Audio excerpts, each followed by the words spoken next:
एक एक चीज के हम इसकी बात करते हुए चलेंगे। टीसीएम का सेक्शन हम अभी नहीं ले रहे हैं। टीसीएम का सेक्शन जैसे कि ये जो डिसीज के बारे में हम बात कर रहे हैं, इसका हमें बाद में ट्रेडिशनल चाइनीज मेडिसिन से कैसे ट्रीटमेंट कर सकते हैं वो भी हमें लेना है। लेकिन अभी हम एलोपैथिक एस्पेक्ट से हम बात कर रहे हैं कि ये क्या होता है, पहले इसके बारे में जानकारी ले लें। ये क्या होता है? What are thyroid function test? एक थायराइड हमारी जो बॉडी में एक ग्लैंड होती है, जो कि जो इस जगह होती है, यानी गले के जो नीचे की तरफ हमारे ये एक थायराइड ग्लैंड होती है। The thyroid is a small gland located in the lower front part of the of our neck, यानी कि आपकी या मेरी नेक में यहाँ पर हमें थायराइड ग्लैंड होती है। ये क्या काम करती है? The thyroid hormone plays a major role in regulating metabolism. ये जो ग्लैंड है ये हार्मोन को रिलीज करती है। अभी हमें इसके बारे में बात करनी है, कौन से हार्मोन रिलीज करती है। लेकिन वो जो हार्मोन है, जो जो भी हार्मोन रिलीज करती है, जो हार्मोन है वो हमारी बॉडी में मेटाबॉलिज्म को देखते हैं। यानी कि हमारी बॉडी में मेटाबॉलिज्म जो होता है, जो भी न्यूट्रिएंट एब्जॉर्ब होते हैं, उसमें हमारे हेल्प करती है। यानी कि मेटाबॉलिज्म क्या बोले? The process by which body cells convert nutrient into energy and thereby help regulate body temperature, heart rate and even brain function। यानी कि ये क्या काम करते हैं? जो थायराइड ग्लैंड जो हार्मोन्स को सिक्रेट करती है, वो हमारी बॉडी में जो न्यूट्रिएंट है उसको एनर्जी में कन्वर्ट करने का काम करते हैं, जिसको हम मेटाबोलाइजेशन बोलते हैं। और उसकी वजह से हमारी बॉडी का टेम्परेचर है, बॉडी का जो हार्ट रेट है और ब्रेन का फंक्शन जो है वो नॉर्मल रहता है। So when thyroid hormone levels fall, अगर ये जो आपका जो थायराइड हार्मोन लेवल अगर नीचे गिर जाएगा, कम हो जाएगा, तो हमारी बॉडी थोड़ी स्लो हो जाएगी। यानी कि जो फंक्शन है उसके स्लो हो जाएंगे हमारी बॉडी के फंक्शन। थोड़ा उसके बारे में समझ लें कि ये होता क्या है। हमारी बॉडी में ये जो थायराइड ग्लैंड है, ये 3 प्रकार के हार्मोन निकालती है। एक तो हमारा T3, एक है T4 और एक है कैल्सिटोनिन। हमारी बॉडी में थायराइड ग्लैंड है, 3 प्रकार के हार्मोन को सिक्रेट करती है। एक T3, T4 और कैल्सिटोनिन हार्मोन है। अब जैसे कि होता क्या है, ये अपने आप से सिक्रेट नहीं करती है, थायराइड ग्लैंड अपने आप से सिक्रेट नहीं करती है। अगर जब जब हमारी बॉडी में एनर्जी लेवल कम हो जाता है या हमारी बॉडी में जरूरत होती है, थायराइड हार्मोन की जरूरत होती है, तो हमारी बॉडी जो है थायराइड को कहती है कि हमारी बॉडी की वहां से थायराइड मतलब थायराइड को ये मैसेज आ जाता है कि हमें जो है यहाँ से थायराइड को सिक्रेट करना है, यानी थायरोक्सिन हार्मोन को सिक्रेट करना है। तो थायराइड ग्लैंड जो है ये मैसेज पास करती है हाइपोथैलेमस को। जो थायराइड ग्लैंड है ये मैसेज पास करती है हाइपोथैलेमस को, और हाइपोथैलेमस जो है कि उसको ये कैलकुलेट करता है कि उसको कितना जो है हमारी बॉडी को थायरोक्सिन हार्मोन की जरूरत है। इसको कैलकुलेट करके वो थायरोक्सिन जो हाइपोथैलेमस है वो एक TRH यानी कि थायराइड रिलीजिंग हार्मोन का सिक्रेशन करता है। कौन सिक्रेशन करता है? हाइपोथैलेमस। क्या सिक्रेशन करता है?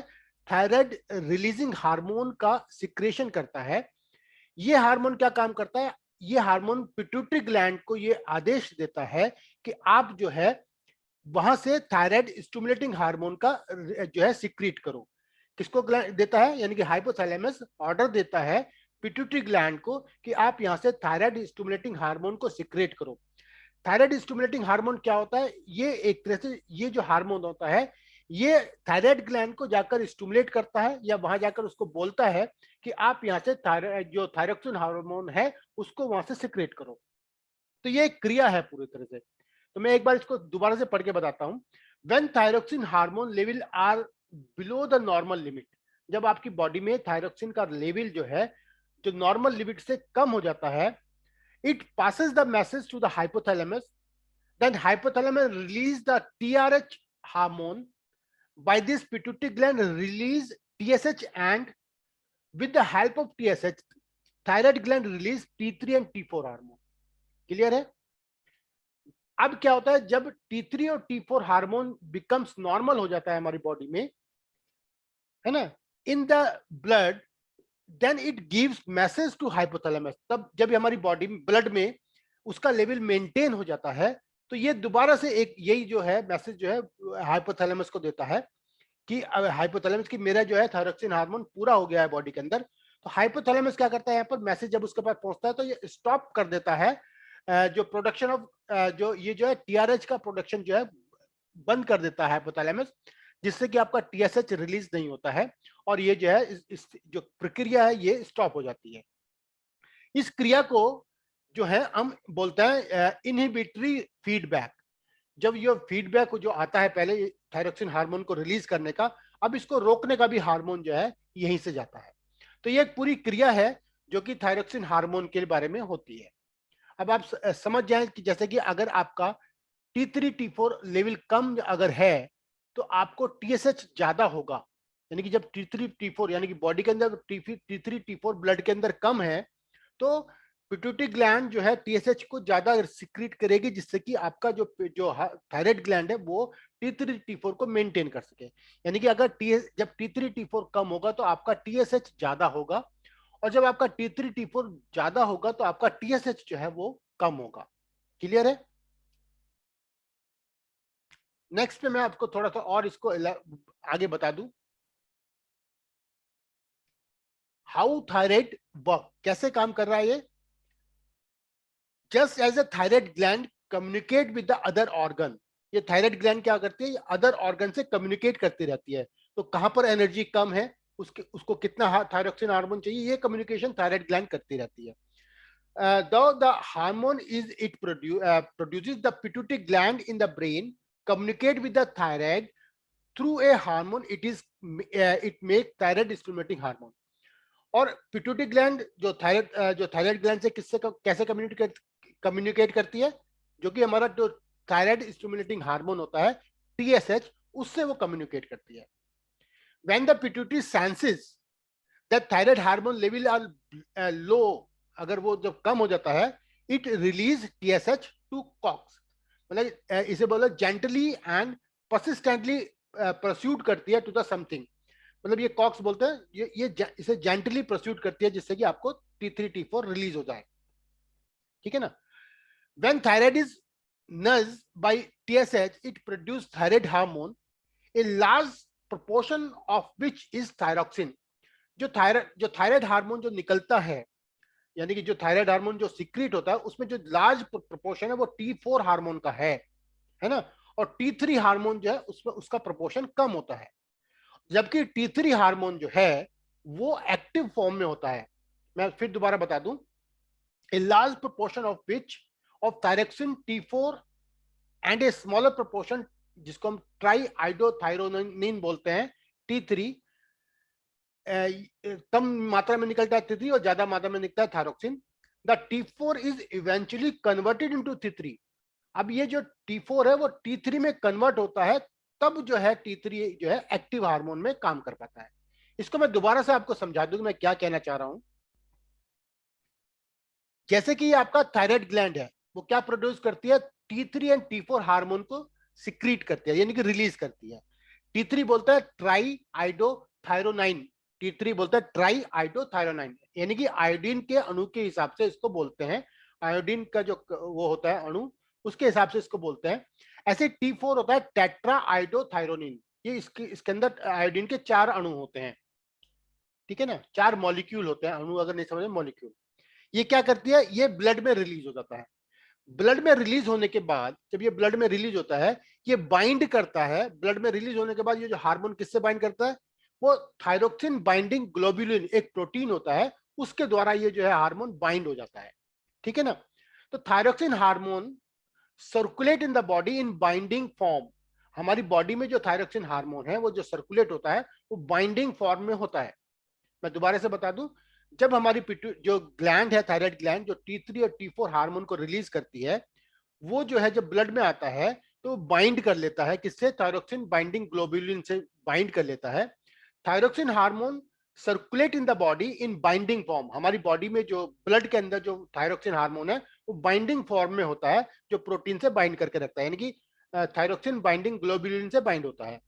When thyroxine hormone is needed, जब थायरोक्सिन हार्मोन की जरूरत होती है, it's free from binding globulin and start action.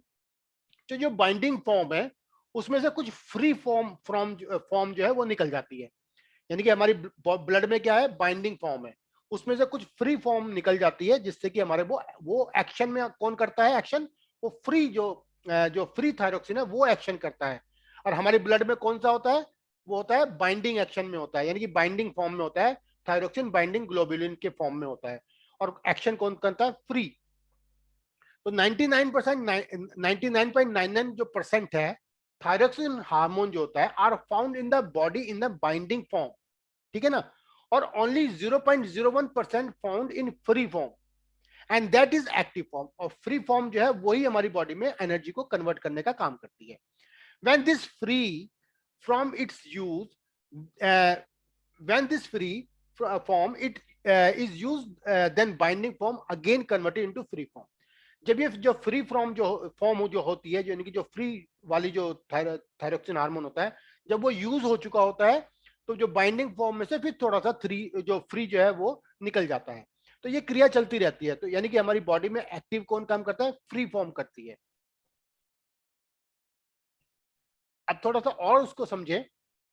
When patient हमारे पास, जब पेशेंट आता है हमारे पास, तो हम उसको टेस्ट बोलते हैं। When patient comes for test for report given for the total thyroid, हम क्या उसका जो टेस्ट की जो रिपोर्ट करते हैं उसको टोटल थायराइड को टेस्ट होता है, ठीक है ना। उसमें क्या होता है, टोटल T3 होता है और टोटल T4 होता है। यानी कि अभी मैं आपको एक रिपोर्ट शो करूंगा, उसके अंदर टोटल T3 होता है और टोटल T4 होता है। तो टोटल का क्या मतलब हुआ, bound from T3 and free form जो है T3। जो बाउंड फॉर्म है और जो फ्री फॉर्म है वो दोनों जो है उनको मिलाकर हम टोटल T3 बोलते हैं। ऐसे ही T4 की बात कर रहे हैं, टोटल T4 की बाउंड फॉर्म यानी कि ग्लोबुलिन से जो बाउंड फॉर्म है वो T4 और फ्री फॉर्म है वो T4, उसको दोनों को मिलाकर हम टोटल बोलते हैं। तो टेस्ट में हम टोटल थायराइड हार्मोन का टेस्ट कराते हैं। We can also find the free value. हम हमारे पास टेस्ट ऐसा भी है कि जो हम फ्री वैल्यू भी निकाल सकते हैं कि कितना फ्री T3 है और कितना फ्री T4 है, ये भी निकाल सकते हैं। लेकिन इसमें कॉस्टिंग ज्यादा आती है, यानी कि जितना कि थायराइड हार्मोन का जो टेस्ट का जो पैसे लगते हैं जिसमें, यानी कि इसकी जो कॉस्टिंग है उससे डबल कॉस्टिंग करता है अगर हम फ्री का निकालते हैं तो इसलिए ज्यादातर उसी से ही पता लग जाता है कि हम टोटल का ही, अगर हम वैल्यू मतलब टोटल जो हम वैल्यू निकाल ले उसी से जो है क्लियर हो जाता है, फ्री का निकालने की जरूरत नहीं है। लेकिन अगर कोई डॉक्टर कहता है तो निकाल भी सकते हैं। यहाँ पे बात करता है कि what are thyroid function test, ये क्या काम करता है। जो थायराइड है प्रोड्यूस टू मेजर हार्मोन, हम बता चुके हैं कौन सा, एक ट्राई आइडोथायरोनिन यानी कि T3, एक थायरोक्सिन। इसको मतलब थायरोक्सिन ही बोलते हैं, mean T4। if your thyroid gland does not produce enough or these hormone, अगर आपकी थायराइड ग्लैंड ये हार्मोन कम रिलीज कर रही है, you may experience symptoms such as weight gain, तो आपको जब वेट गेन हो सकता है, लैक ऑफ एनर्जी हो सकती है, डिप्रेशन हो सकता है। और इसको हम क्या बोलते हैं, हाइपोथायराइडिज्म बोलते हैं। जब हमारे ब्लड के अंदर T3 और T4 की वैल्यू कम हो जाती है, यानी कि उसकी रेंज कम हो जाती है, उसको हम जो है, उसकी वजह से जो प्रॉब्लम होती है, वेट गेन हो सकता है, लैक ऑफ एनर्जी हो सकती है, या डिप्रेशन हो सकता है, इसको हम हाइपोथायराइडिज्म बोलते हैं। और अगर ये जो थायराइड ग्लैंड जो है ये हार्मोन को ज्यादा प्रोड्यूस करती है, T3 और T4 को, यू में एक्सपीरियंस वेट लॉस, यानी कि उस समय वेट लॉस हो सकता है, हाई लेवल ऑफ एंजाइटी हो सकती है, ट्रैमर्स हो सकती है ना, और sense being of A high, और आपको कुछ अलग से सेंसेशन फीलिंग हो सकती है। इसको क्या बोलते हैं, दिस इज कॉल्ड हाइपरथायराइडिज्म, यानी कि इसको हम हाइपरथायराइड बोलते हैं। क्लियर है सिम्टम के हिसाब से। मैं ये बताना चाह रहा था कि जो T4 हार्मोन होता है ये इनएक्टिव फॉर्म में होता है। T4 हार्मोन हमारी बॉडी में यूज नहीं होता है, हमारी बॉडी में जो एक्टिव फॉर्म में हार्मोन होता है वो T3 होता है। क्लियर है। जो T3 जो हार्मोन होता है वो जब पिट्यूटरी ग्लैंड रिलीज करती है वो सिर्फ 15% रिलीज करती है। T3 कौन सा, जो हमारी पिट्यूटरी सॉरी थायराइड ग्लैंड जो रिलीज करती है T3 हार्मोन, सिर्फ 15% रिलीज करती है। T3 comes directly from the thyroid gland. बाकी जो 85% ऑफ द जो हार्मोन है जो हमारी थायराइड ग्लैंड रिलीज करती है वो करती है T4 को, ठीक है ना।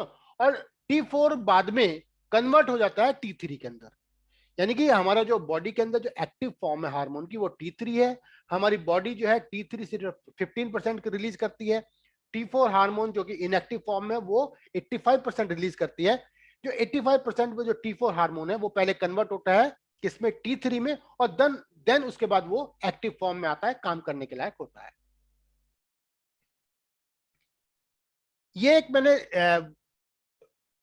नॉर्मल रेंज की वैल्यू के लिए एक पैरामीटर मैंने यहाँ पे लिया है। जैसे कि टोटल T4 की हम बात कर रहे हैं और एडल्ट अगर है कोई, तो उसका जो रेंज है नॉर्मल रेंज 5 to 12 होती है, ठीक है ना। बाकी नियोनेटल है यानी कि बच्चे हैं, उनकी 6.4 to 12.6 हो सकती है। एडल्ट की डोज की बात, एडल्ट की हम बात करते हैं 5 to 12 उसकी रेंज होती है। ऐसे T3 अगर हम बात करें टोटल T3 की, तो एडल्ट में 70 to 190 होती है और नियोनेटल में 100 to 470 होती है। ऐसे TSH की हम बात करते हैं, एडल्ट में TSH 0.4 to 4.2 इसकी रेंज होती है। बाकी ऐसे न्यूनेटल के लिए फर्स्ट ट्राइमेस्टर यानी कि जो प्रेग्नेंट वुमेन है उनके लिए अलग होती है, सेकंड ट्राइमेस्टर के लिए अलग होती है और थर्ड ट्राइमेस्टर के लिए अलग अलग रेंज होती है उसकी, यानी कि ये कम होता चला जाता है। ऐसे अब हमने बात करी फ्री T4, हमने पहले बात करी थी टोटल की, अब फ्री का भी हम निकाल सकते हैं। फ्री जो है एडल्ट जो डोज है वो एडल्ट जो रेंज है वो 0.8 से 1.8 होती है T4 की, है ना। बाकी एडोलेसेंट और न्यूनेटल की अलग हो सकती है। ऐसे T3 की हम बात करें, एडल्ट के जो है वो रेंज है 2.3 to 4.2, है ना। ये एक वैल्यू है जो कि हमें होती है, जो हमारे पास रिपोर्ट जब हम कराएंगे उसके साइड में ये लिखी होती है वैल्यू कि कितना होना चाहिए। अब अगर थायराइड में डिसऑर्डर है, तो अब उसमें हमने बात करी हाइपोथायराइडिज्म की और हाइपरथायराइडिज्म की। अगर हाइपो है किसी को, यानी कि सिम्टम क्या आएंगे उसको, लिथार्जी होगी, यानी कि उसको थोड़ा लिथार्जी यानी कि सोए रहने का मन करेगा। कॉन्स्टिपेशन हो सकता है। ड्राई एंड कोर्स स्किन, उसकी जो स्किन है तो थोड़ी ड्राई हो जाएगी और हेयर भी जो है उसके थोड़े कड़े हो जाएंगे। फेशियल पफिनेस, चेहरे पे सूजन हो सकती है। कोल्ड इंटॉलरेंस यानी कि ठंड उसको थोड़ी कम बर्दाश्त होगी। डिक्रीज स्वेटिंग, पसीना कम आएगा। मेमोरी थोड़ी कम उसकी वीक हो जाएगी, मेमोरी इंपेयर्ड मेमोरी। कंफ्यूजन हो सकता है, डायमेंशिया हो सकता है। Low speech and motor activity, speech में कुछ प्रॉब्लम हो सकती है और एनीमिया हो सकता है। ये क्या बात करें, हम हाइपोथायराइडिज्म की बात कर रहे हैं। अगर हाइपोथायराइडिज्म में जो है कॉजेस क्या क्या है, प्राइमरी कॉज है आयोडीन डेफिशिएंसी की वजह से होता है। एक्सिस आयोडीन इनटेक की वजह से भी आपको हो सकता है। थायराइड जो है अगर किसी को सर्जरी हो गई है थायराइड ग्लैंड की, उसको भी हो सकता है। हैसिमेटो डिसीज होती है जो ऑटोइम्यून डिसीज है, उसमें भी होता है। थायराइडाइटिस में होता है जब इन्फ्लेमेशन थायराइड ग्लैंड हो जाती है। या जेनेटिक एबनॉर्मलिटी में हो सकता है, या कोई ऐसी ड्रग है जैसे लिथियम किसी ने लिया उसकी वजह से हो सकता है ना। या एमिडोरोन ड्रग है या एंटी थायराइड एजेंट अगर किसने लिया है उसकी वजह से भी आपको हाइपोथायराइडिज्म हो सकता है। सेकेंडरी है जो एडिनोमा किसी को है, एब्लेटिव थेरेपी किसी की हुई है, या पिट्यूटरी डिस्ट्रक्शन किसी का है, पिट्यूटरी ग्लैंड में कोई प्रॉब्लम है, डिस्ट्रक्शन है, तो उसकी वजह से भी हो सकता है। टेरिटरी अगर हम बात करें हाइपोथैलेमिक डिस्फंक्शन, अगर एक अलग है, किसी किसी को हाइपोथैलेमिक डिस्फंक्शन है उसकी वजह से भी हो सकता है। ये क्या है इसका मैं अभी आपको जिक्र करूंगा आपके आगे भी फिर दोबारा से। हम थायराइड डिसऑर्डर की बात कर रहे हैं अभी हाइपर थायराइडिज्म में। हाइपर थायराइडिज्म में क्या होता है, नर्वसनेस हो जाती है पेशेंट को, फटीक हो सकती है, वेट लॉस हो सकता है, वहां पर वेट कौन होता है, गेन होता है, तो यहाँ पर हाइपोथायराइडिज्म में वेट लॉस होता है। हीट इंटॉलरेंस होती है, वहां पर कोल्ड बर्दाश्त नहीं होती, ठंड, यहाँ पर गर्मी बर्दाश्त नहीं होती। इंक्रीज स्वेटिंग, पसीना जो है ज्यादा आता है। ट्रैकिकार्डिया, धड़कन बढ़ जाती है। आर्टियल फाइब्रिलेशन जो होता है ना। और वार्म एंड मॉइस्ट स्किन, आपकी जो स्किन थोड़ी गर्म होती है और मॉइस्चर उस पर हो जाता है, मॉइस्चर।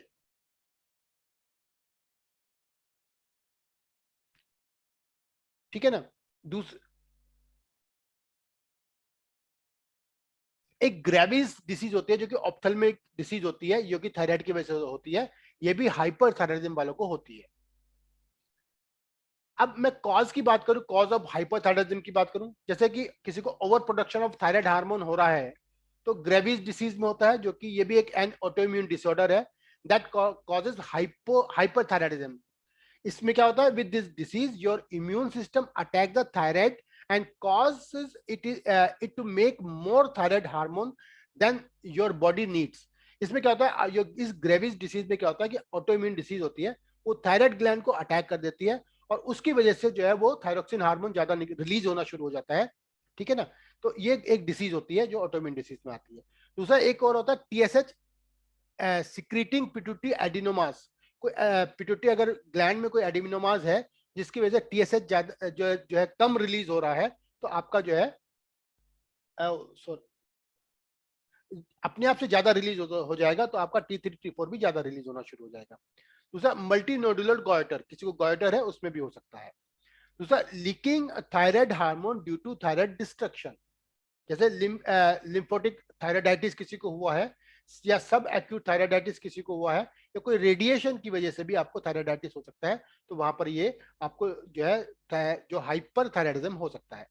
कुछ ड्रग भी हैं, जैसे थायराइड रिप्लेसमेंट ड्रग अगर आप ले रहे हैं उसकी वजह से हो सकता है, यानी कि अगर आप हाइपोथायराइड की ड्रग ले रहे हैं और वो आपका हाइपोथायराइड ठीक हो गया है तो आपको ज्यादा हो सकता है ना। एमिड्रोन टैबलेट वो आती है एमिड्रोन, उसकी वजह से भी हो सकता है, या आयोडीनेट रेडियो कॉन्ट्रास्ट एजेंट है उसकी वजह से भी हो सकता है।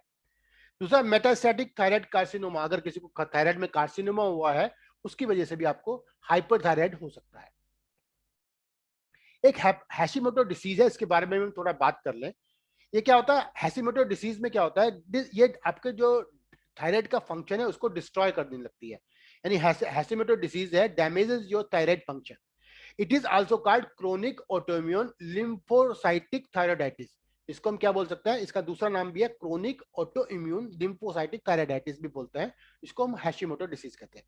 हैशिमोटो is the most common cause of hypothyroidism.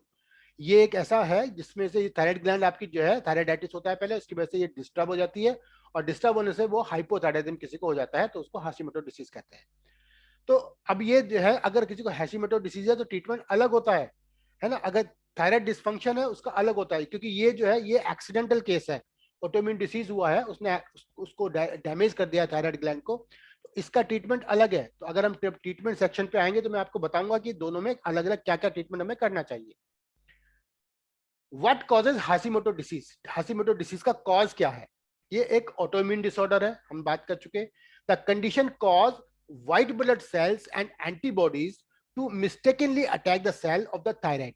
जो आपके जो थायराइड जो के सेल है उसको जो है आपके ऐसे एंटीबॉडीज हो जाते हैं, उसको थायराइड ग्लैंड जो थायराइड है उसको जो उसके जो सेल को जो वो क्या है एंटीजन मानने लगता है और उसको डिस्ट्रॉय करना शुरू कर देता है। तो doctor do not know why this happen, ये तो नहीं पता है कि होता क्यों है, but some scientist believe genetic factor, इसको कुछ लोग मानते हैं कि जेनेटिक फैक्टर है, किसी की बॉडी में वो जीन्स ऐसा प्रोड्यूस हो गया है जेनेटिक कोई जेनेटिकली, जिससे कि उसको थायराइड ग्लैंड को वो डैमेज कर रहा है, यानी कि ये जेनेटिक कॉज इसको मान के चलते हैं। दूसरा क्या है, risk factor have been identified for the disease. It is 7 time more likely to occur in women than man. इसमें ऐसा होता है मैन को ये जो हैशिमोटो डिसीज बहुत कम होती है, 7 time more prone to women इसमें ज्यादा होती है, specially women who have been pregnant, और ये प्रेग्नेंट वुमेन को जल्दी से हो जाती है ना।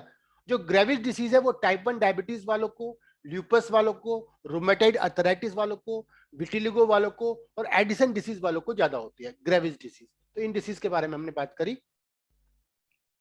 सिम्टम की हम बात कर ले, what are the symptom of Hashimoto disease की। इसमें क्या होगा, ये अलग से कोई यूनिक नहीं है, जैसे कि आपका थायराइड का था वैसे करेंगे। Constipation, dry and pale skin, horse voice, high cholesterol, depression, lower body muscles weakness, fatigue हो सकता है, फीलिंग स्लगीनेस आपको लग सकती है, कोल्ड इंटॉलरेंस हो सकती है, थिनिंग हेयर, आपके जो हेयर है वो थिन हो जाएंगे, इरेगुलर और हैवी पीरियड, आपको पीरियड ज्यादा हो सकता है और इरेगुलर हो सकता है, प्रॉब्लम विद और फर्टिलिटी की प्रॉब्लम हो जाती है, यानी कि इसमें यहाँ पे प्रेगनेंसी नहीं हो पाती है, इनफर्टाइल वुमन हो जाती है।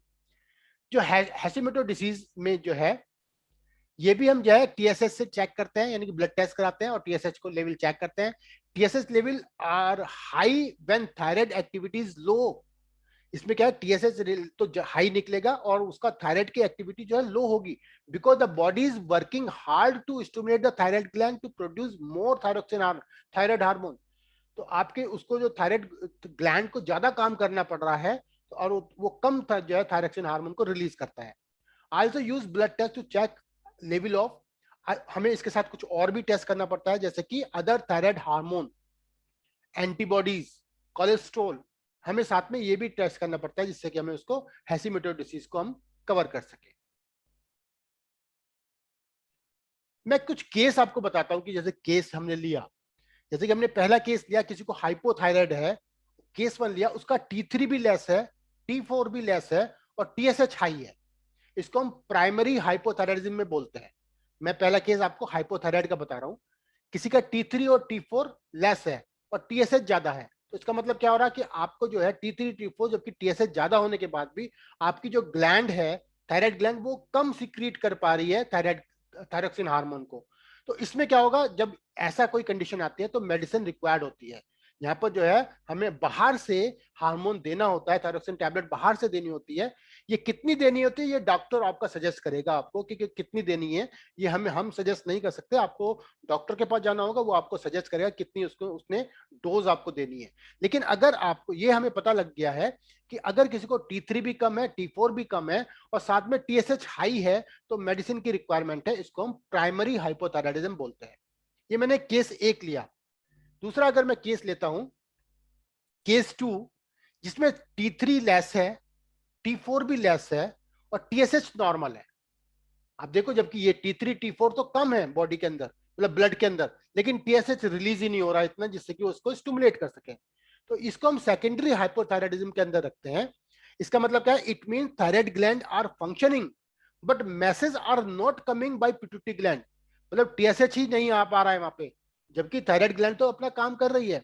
तो अब यहाँ पर क्या होता है कि हमें आगे इवेल्युएट करना होता है कि उसमें पिट्यूटरी ग्लैंड वो हार्मोन क्यों रिलीज नहीं कर रही है। तो यहाँ पर हमें एंडोक्रोनोलॉजिस्ट को दिखाना होता है, अपने जो हार्मोन के जो डॉक्टर होता है उसको दिखाना होता है, और एंडोक्रोनोलॉजिस्ट जो है वो फाइंड आउट करेगा कि आपको क्या प्रॉब्लम है, पिट्यूटरी ग्लैंड में कोई प्रॉब्लम है, हाइपोथैलेमस में कोई प्रॉब्लम है, तो ये फाइंड आउट करेगा और उसका वो ट्रीटमेंट करेगा।